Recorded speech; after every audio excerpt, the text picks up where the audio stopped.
네, 이 시간 다 같이 일어나셔서 오늘 우리에게 주신 말씀을 같이 읽겠습니다. 우리에게 주신 말씀은 하박국 3장 16절에서 19절까지 말씀입니다. 이 말씀 통해서 살아계신 하나님의 음성을 다 함께 들을 수 있길 바랍니다. 우리 16절부터 말씀을 함께 읽도록 하겠습니다. 내가 들었으므로 내 창자가 흔들렸고 그 목소리로 말미암아 내 입술이 떨렸도다.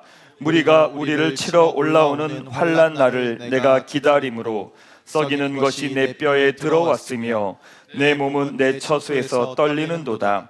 비록 무화과 나무가 무성하지 못하며 포도나무에 열매가 없으며 감람나무에 소출이 없으며 밭에 먹을 것이 없으며 우리의 양이 없으며 외양간에 소가 없을지라도 나는 여호와로 말미암아 즐거워하며 나의 구원의 하나님으로 말미암아 기뻐하리로다. 주 여호와는 나의 힘이시라. 나의 발을 사슴과 같게 하사 나를 나의 높은 곳으로 다니게 하시리로다.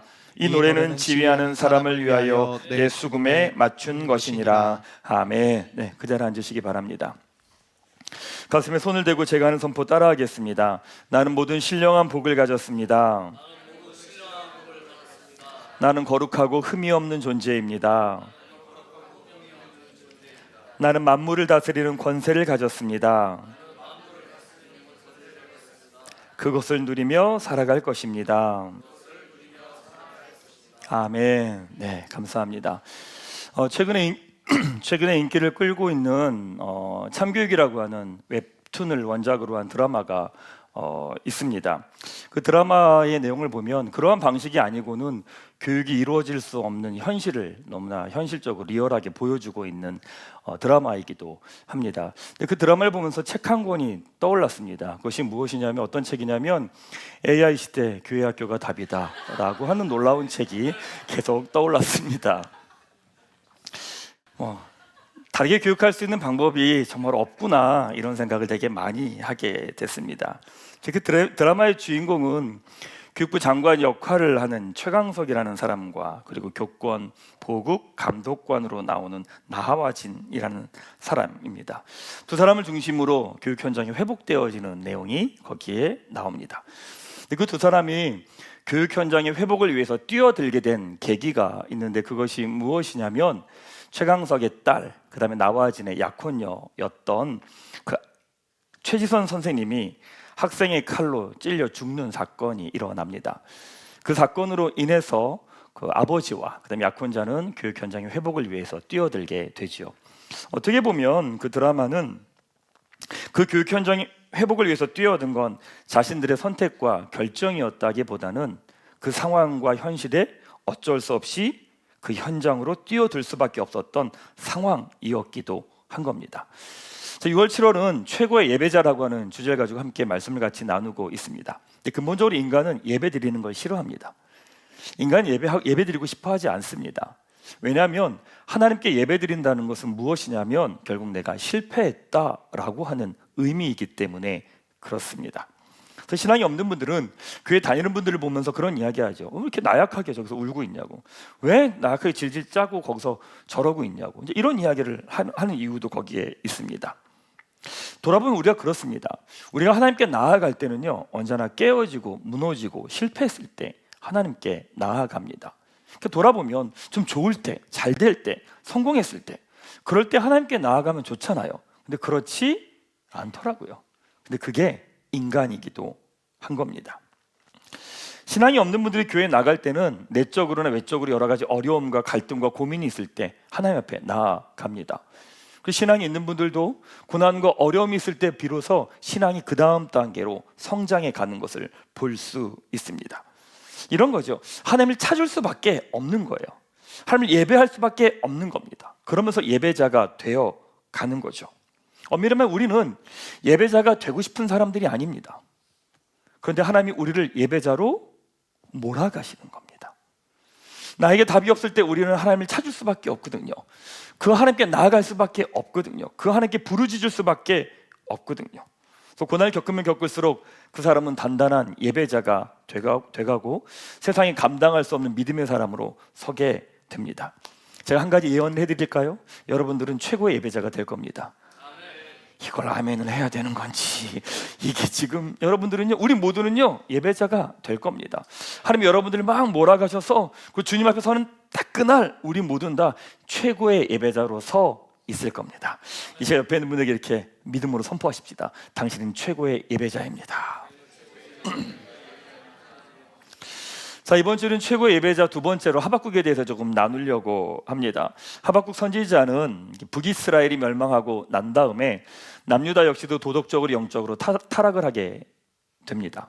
근데 그때 주변에 있는 강대국, 신흥 강대국인 바벨론이 등장하면서 주변 나라들을 괴롭히기 시작을 하죠. 이런 현실 속에서 하박국이 두 가지 질문을 가지고 하나님 앞에 나아갑니다. 첫 번째 질문은 하박국 1장 2절 말씀입니다.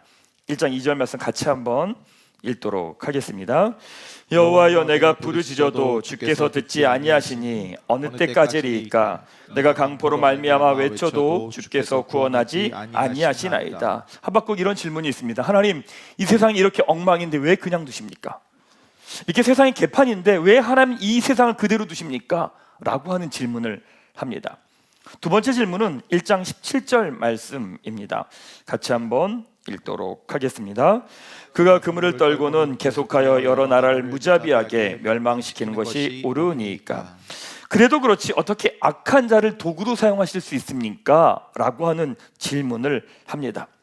대부분의 사람들은 하나님 앞에서 이 땅을 살아가면서 불평과 불만이 있으면 투덜하거나 불평하거나 원망하면서 그냥 지냅니다. 아니면 그걸 내 힘으로 풀어가 보겠다고 애를 써보기도 하죠. 현실이요, 이해가 되지 않을 때가 너무 많습니다. 때로는 화가 나기도 하고 속상할 때도 많이 있죠. 근데 그 현실을 풀어갈 때 하박국 선지자는 하나님 앞에 나아갑니다. 예배하는 것으로부터 시작합니다. 하박국 선지자가 자신이 가졌던 절망과 상한 마음을 가지고 예배의 자리로 나아갑니다. 시편 51편 17절 말씀 같이 한번 말씀을 자막 보면서 읽도록 하겠습니다. 하나님께서 구하시는 제사는 상한 심령이라. 하나님이여, 상하고 통회하는 마음을 주께서 멸시하지 아니하시리라. 맞습니다. 믿음의 사람들은 상한 마음을 가지고 하나님께 나아갑니다.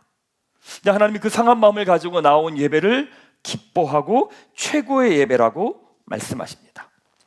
오늘 혹시 하박국의 마음을 가지고 이 예배 자리에 나오신 분들 있습니까? 내 삶의 자리에 이해되지 않는 많은 사건들과 상황 가운데, 때로 너무나 억울함 가운데, 이해되지 않는 많은 현실 가운데 하나님 도대체 이게 뭡니까? 라고 하는 마음을 갖고 이 자리에 나오신 분들 계십니까? 잘하셨습니다. 바로 오늘이 여러분들이 최고의 예배를 드리는 때입니다. 오늘 말씀 통해서 두 가지 메시지를 나누도록 하겠습니다. 첫 번째는요, 하나님은 고난을 통해 우리를 부르십니다. 하나님은 고난을 통해 우리를 부르십니다. 하박국의 시작은 이렇습니다. 1장 2절인데 여호와여, 내가 부르짖어도 주께서 듣지 아니하시니 어느 때까지리까? 내가 강포로 말미암아 외쳐도 주께서 구원하지 아니하시나이다. 이 세상이 이렇게 엉망인데 하나님 왜 가만히 계십니까? 라고 하는 이야기입니다. 인간은 참 놀랍게도 잘 되면 내가 잘한 겁니다. 하나님의 은혜라고 이야기해도요, 묘한 내 안에 있는 깊은 뿌듯함과 묘한 자부심과 기쁨이 있습니다. 잘 되면 결국에는 하나님이 이야기를 하더라도 본질적으로 내가 잘한 겁니다. 놀랍게 인간은 고난이나 어려움이 생기면 하나님을 믿는 사람이나 믿지 않는 사람이나 신을 이야기합니다. 그리고 신을 욕합니다. 신을 비난합니다. 몇 년 전에 교회를 다니지 않는 분을 만나서 이야기한 적이 있습니다. 근데 그분은 이렇게 이야기하더라고요. 신은 없습니다. 내 힘으로 살아야지. 믿을 건 나밖에 없지. 아니, 내 능력이고 내 건강이고 내 돈이지 뭘 믿습니까? 이런 이야기를 하시더라고요. 근데 그분한테 무슨 얘기를 하겠습니까? 그냥 웃었죠. 한 2달 지났나? 그분이 연락이 왔습니다. 집안에 어려운 일이 생긴 거예요. 근데 그분이 뭐라고 말하면 이렇게 말하는 거예요. 신이 있다면 어떻게 우리 집안에 이런 일이 생기냐고. 신은 너무하다고, 화가 난다고, 이런 얘기하는 거예요. 참 놀라운 거죠. 신이 없다고 말하지만 고난의 때가 되면 인간은 자연스럽게 신을 바라보게 되어 있습니다. 그게 좋은 의미든 나쁜 의미든 간에 그렇습니다. 고등 종교와 하등 종교를 구분할 때 구분되는 지점이 무엇이냐? 고난에 대한 관점입니다. 하등 종교는 고난을 인정하지 않습니다. 이 모든 세상이 다 행복하고 다 좋은 거라고 이야기를 합니다. 근데 고등 종교는 고난을 인정합니다. 근데 고난을 바라보는 관점이 다릅니다. 보통 4대 종교라고 이야기하잖아요. 4대 종교가 고난에 대해서 이해하는 관점을 보면 그 종교의 본질을 볼 수가 있습니다. 불교에서는 고난을 어떻게 이해하느냐? 그냥 인생 자체가 고난이라고 이야기합니다. 인생은 그냥 고난이야. 그게 불교의 고난에 대한 관점입니다. 그러니까 이상한 게 아닌 거죠. 그냥 고난 그 자체니까. 두 번째는 힌두교에서 고난은 뭐라고 말하느냐? 전생의 업이라고 이야기합니다. 고난을 겪으면 네가 전생에 덕을 못 쌓아서 그런 거야. 네가 나쁜 짓을 많이 해서 지금 고생하는 거야 라고 이해합니다. 그리고 이슬람교에서는 뭐라고 말하느냐? 고난에 대해서 알라의 절대적 주권을 확인하는 시험이라고 이야기합니다. 그러니까 이슬람교에서 많은 순교가 많이 일어나잖아요. 그게 왜 그런 거냐면 결정적인 그 순간에, 고난의 순간엔 알라를 향한 모든 것이 알라에게 있다라고 하는 주권을 시험받는 시간이 고난의 시간이라고 말하는 거예요. 그러니까 돌아보면 여러분, 우리 고난에 대한 이야기할 때 아무렇지도 않게 이 세 가지를 다 이야기하지 않고 있지 않나요? 아무렇지도 않게 우리는 불교적인 관점을 이해하고 있고요, 놀랍게도 우리는요 이슬람의 관점도 이야기하고 있고요, 힌두교의 관점도 아무렇지도 않게 우린 그렇게 이야기를 하고 있습니다. 이런 관점이 다 혼재되어 있는 거죠. 그럼 기독교는 고난을 뭐라고 이해할까요? 고난을 어떻게 이해할까요? 요한복음 9장에 보면 날 때부터 보지 못하는 사람 이야기가 나옵니다. 사람들은 누구의 죄 때문이냐고 묻죠. 근데 예수님께서 뭐라고 말씀하시느냐? 요한복음 9장 3절 이렇게 말씀하십니다. 같이 한번 읽도록 하겠습니다. 예수께서 나타내실 때 이 사람이나 그 부모의 죄로 인한 것이 아니라 그에게서 하나님이 하시는 일을 나타내고자 하심이라. 아멘. 성경은 고난을 뭐라고 말하느냐? 하나님의 영광이 드러나는 자리라고 이야기를 합니다. 그리고 하나님이 일하시는 자리라고 이야기를 합니다. C.S. 루이스의 표현으로 말하면 검은 보자기에 쌓인 축복이라고 이야기를 합니다. 성경 보면 끊임없이 고난이 축복이라고 하는 이야기를 끊임없이 이야기를 합니다. 시편 119편 71절 말씀을 같이 한번 자막으로 읽도록 하겠습니다. 고난당한 것이 내게 유익이라. 이로 말미암아 내가 주의 율례들을 배우게 되었나이다. 로마서 8장 18절 말씀도 같이 한번 읽도록 하겠습니다. 생각하건대 현재의 고난은 장차 우리에게 나타날 영광과 비교할 수 없도다. 욥기 23장 10절 말씀도 한번 읽겠습니다. 그러나 내가 가는 길을 그가 아시나니 그가 나를 단련하신 후에는 내가 순금같이 되어 나오리라. 아멘. 성경은 고난에 대해서 뭐라고 말하느냐? 그것이 축복이라고 이야기를 합니다. 이제 믿는 우리들은 고난 앞에서 우리의 해석이 정리된 거예요.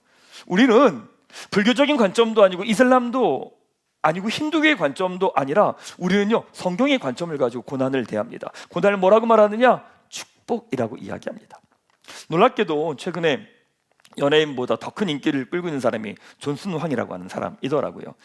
그 사람이 유퀴즈에서 나와서 이런 이야기를 하더라고요. 살면서 반드시 고생해야 하는 것은 아닙니다. 하지만 위대해지려면 고생해야 합니다. 물론 누구도 실패를 원하진 않지만 실패 안 하고서 성공할 수는 없습니다. 고난을 바라보는 관점이 다른 거죠. 고난의 시간은 힘듭니다. 사실은 정말 힘들 땐 누구에게 말하지 못합니다. 누군가에게 나의 힘듦을 이야기할 땐 어느 정도 정돈이 됐을 때입니다. 정말 힘들 때는요 가족에게도 이야기하지 못합니다. 혼자 그래서 끙끙 앓고 혼자 가슴 앓이를 합니다. 누구에게도 이야기할 수 없습니다. 내 눈앞에 있는 현실과 상황에 그것이 전부일 것처럼 보이고요, 내 인생이 끝장난 것처럼 보이기도 합니다. 성경은 뭐라고 말하느냐? 고난은 하나님이 부르시는 초청의 사건이라는 거예요. 우리는 눈앞에 보이는 고난 때문에 힘들어하지만 고난이 본질이 아니라 이 고난을 통해 하나님이 지금 부르고 계신다라는 거예요. 사랑하는 여러분 어떠십니까? 우리 고난을 만나면 그 고난을 내 방법으로 풀어보겠다고 애를 씁니다. 내가 가진 능력과 힘으로 살아가 보겠다고 애를 씁니다. 하나님 뭐라고 말씀하시느냐? 고난은 내가 너를 부르는 사건이라. 고난의 시간에 우리가 해야 될 일은 무엇이냐? 하나님 앞에 나오는 거예요. 놀랍게도 우리는 고난의 시간이 되면 더 도망갑니다. 피합니다. 내 힘으로 살아가겠다고 발버둥을 아니요, 성경에서 고난은 하나님의 초대입니다. 새로운 축복을 향한 하나님의 초대인 거예요. 오늘 하박국의 마음을 가지고 이 자리에 오신 분들 계십니까? 여러분의 수단과 방법과 노력이 아니라 하나님 앞에 나아가십시오. 하나님이 여러분을 부르고 계신 겁니다. 새로운 지경과 새로운 가능성과 새로운 길을 보여주시려고 여러분을 부르시는 길입니다. 오늘 예배하며 그 하나님의 음성을 들으십시오. 오늘 예배하며 그 하나님께 나아가는 하나님의 초청에 응답하는 이 시간 되시기를 주님의 이름으로 축원합니다. 두 번째는요, 문제가 문제로 보이지 않을 때까지 예배하십시오. 문제가 문제로 보이지 않을 때까지 예배하십시오. 하박국 선지자가 하나님께 던진 질문은 두 가지입니다. 하나님 왜 가만히 계십니까? 이 불의한 세상을 왜 그냥 두십니까? 이거에 대한 대답이 하박국 1장 5절에서 6절 말씀입니다. 성경을 보면서 함께 말씀을 읽도록 하겠습니다. 여호와께서 이르시되 너희는 여러 나라를 보고 또 보고 놀라고 또 놀랄지이다. 너희의 생전에 내가 한 가지 일을 행할 것이라. 누가 너에게 말할지라도 너희가 믿지 아니하리라. 보라, 내가 사납고 성급한 백성 곧 땅이 넓은 곳으로 다니며 자기의 소유가 아닌 거처들을 점령하는 갈대아 사람을 일으켰나니 라고 말씀하십니다. 하나님의 대답은 무엇이냐면, 하나님 왜 가만히 계십니까? 이 세상 왜 그냥 두십니까? 하나님의 대답은 무엇이냐면, 너희보다 더 악한 바벨론을 통해 너희를 심판하겠다는 겁니다. 근데 그 이야기를 듣고 난 다음에 하박국 선지자가 이렇게 질문을 합니다. 하나님, 어떻게 악한 백성을 가지고 우리를 심판하실 수 있습니까? 하나님, 그건 공의롭지 못합니다 라고 이야기를 합니다. 그때 하나님의 대답이 무엇이냐? 2장 3절 말씀입니다. 2장 3절 말씀 같이 한번 읽도록 하겠습니다. 이 묵시는 정한 때가 있나니 그 종말이 속히 이르겠고 결코 거짓되지 아니하리라. 비록 더딜지라도 기다리라. 지체되지 않고 반드시 응하리라. 하나님의 대답은 무엇이냐? 때가 있다는 거예요. 하박국은 이렇게 말합니다. 하나님, 말도 안 됩니다. 어떻게 이렇게 하십니까? 라고 말합니다. 하나님, 그건 옳지 못합니다 라고 말해요. 하나님 뭐라고 말씀하시냐면, 하나님의 구원에는 때가 있다 라고 말합니다. 반드시 바벨론을 멸망한다. 더딜지라도 기다리라 라고 이야기하십니다. 그래서 하나님께서 하박국 선지자에게 결정적인 이야기를 하십니다.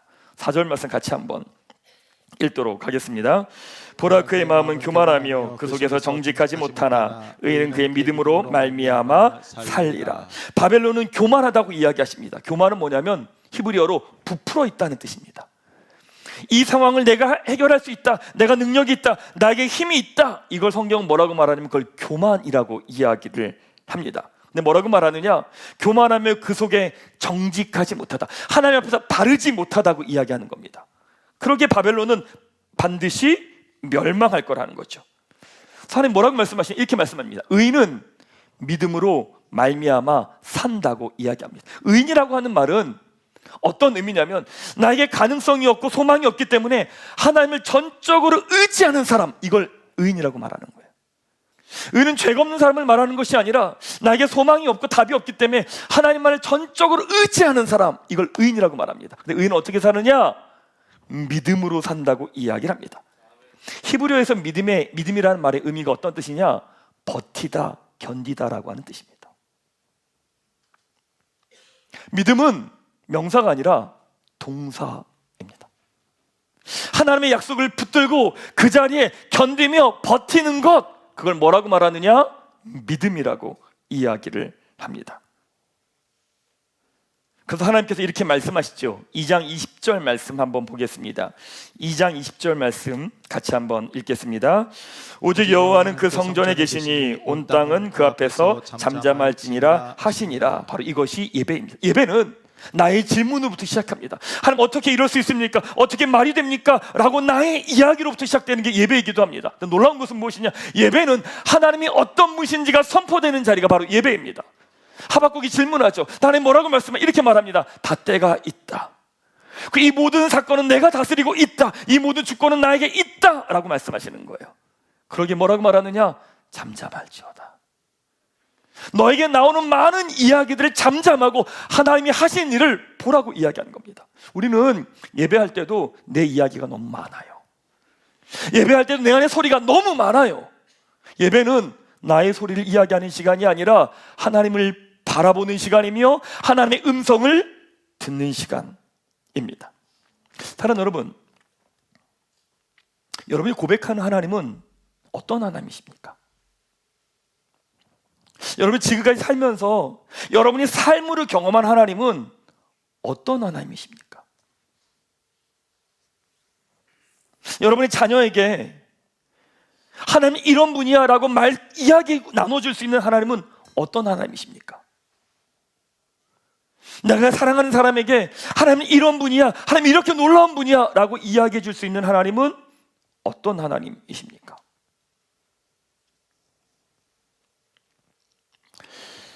하박국은 하나님을 예배하며 그의 시선이 달라집니다. 상황을 바라보던 하박국의 시선이 그 상황을 주관하시는 하나님을 바라보기 시작합니다. 고난을 바라보던 하박국의 시선이 고난의 목적과 이유가 되신 하나님으로 시선이 바뀌기 시작합니다. 내 눈앞에 있는 외양간의 송아지와 무화과 나무의 열매를 바라보던 시선이 그 모든 것을 주시는 하나님으로 향하기 시작합니다. 고난은 하나님의 초대입니다.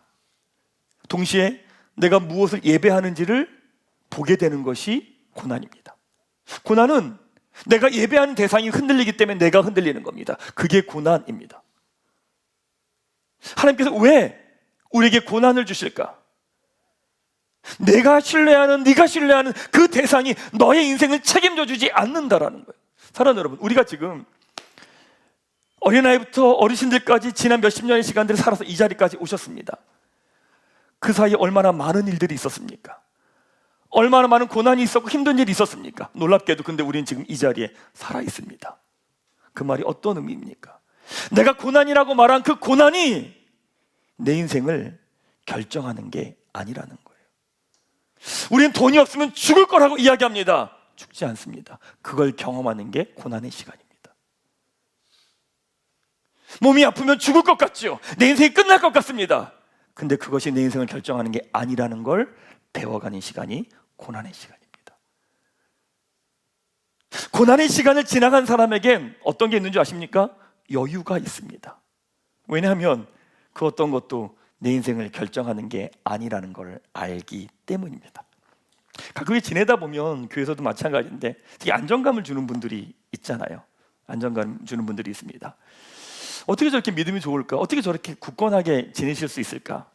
이유는 간단합니다. 고난의 시간을 지나왔기 때문입니다. 고난의 시간을 지나면서 그것이 내 인생을 결정하는 게 아니라는 걸 알기 때문에 그렇습니다. 그렇게 하박국 선지자가 이런 오늘 본문의 말씀을 이야기하는 거죠. 그렇구나. 결국엔 남는 건 그분 한 분밖에 없는 거구나. 외양간에 송아지가 없어도, 무화과 나무에 아무것도 없고, 곡식이 아무것도 없을지라도 그럼에도 불구하고 변하지 않으시는 하나님, 우리 인생의 공급자 되신 하나님, 나의 힘이 되신 그 하나님이 계시는구나 라고 하는 고백이 바로 오늘의 그 고백입니다. 사랑하는 여러분, 우리는 문제로 넘어지지 않아요. 문제를 바라보는 시선으로 무너져요. 우리 현실과 상황으로 무너지지 않아요. 우리의 해석으로 무너져요. 예배는 우리의 시선을 하나님으로 향하는 시간입니다. 내 문제보다 하나님이 더 크시다라는 것들이 보여지고 고백될 때 우리는 그 문제를 돌파할 수 있어요. 저는 오늘 말씀 준비하면서 그런 소원함들이 생겼어요. 우리 교회 가족들이 이런 영적 경험이 있으면 좋겠다. 고난이 있어요. 어려움이 있어요. 근데 예배는 현실이 아니라 하나님을 보는 시간이거든요. 예배하면서 그 하나님을 바라보면서 나의 문제들을 돌파하는 시간. 놀랍게도 예배를 계속하다 보면 문제가 문제로 보이지 않는 시점이 옵니다. 아, 하나님 이런 분이구나. 내 인생을 결정하고 주관하는 분이 하나님이구나. 그렇구나. 하나님의 계획이 있는 거구나 라고 우리 알았어요. 그리고 현실로 나아가요. 현실 딱 만나는 순간 우리 또 무너져 버립니다. 그럼 어떻게 해요? 또 예배 자리로 나와야죠. 예배 드리면서 그 하나님을 바라봅니다. 하나님의 때가 있고 선하게 풀어내시는 하나님이 있습니다. 그렇구나. 또 나아갑니다. 가다가 또 무너집니다. 그럼 어떻게 해요? 또 예배 자리로 나오는 거예요. 사랑하는 여러분, 문제가 문제로 보이지 않을 때까지 예배하면서 여러분에게 주어진 현실과 상황을 돌파해내는 영적 경험, 여러분의 이 경험이 있으십니까? 신앙은 이겁니다. 여러분 삶 가운데 여러분에게 있었던 그 문제들을 바라보며 예배하고 기도하며 하나님 앞에서 문제가 문제로 보이지 않을 때까지 예배하며 돌파해내는 영적인 경험, 여러분에게 이 영적 경험이 있기를 주님의 이름으로 축원합니다. 바로 그럴 때 우리는 돌파해내고 살아낼 수 있는 거예요. 말씀 한번 좀 정리하겠습니다. 제가 이제 종종 산을 가거나 둘레길을 이렇게 가거든요. 가면 처음 가보는 곳에 가면 힘들어요. 버거워요. 가다가 허걱대요. 별 생각을 다 하죠.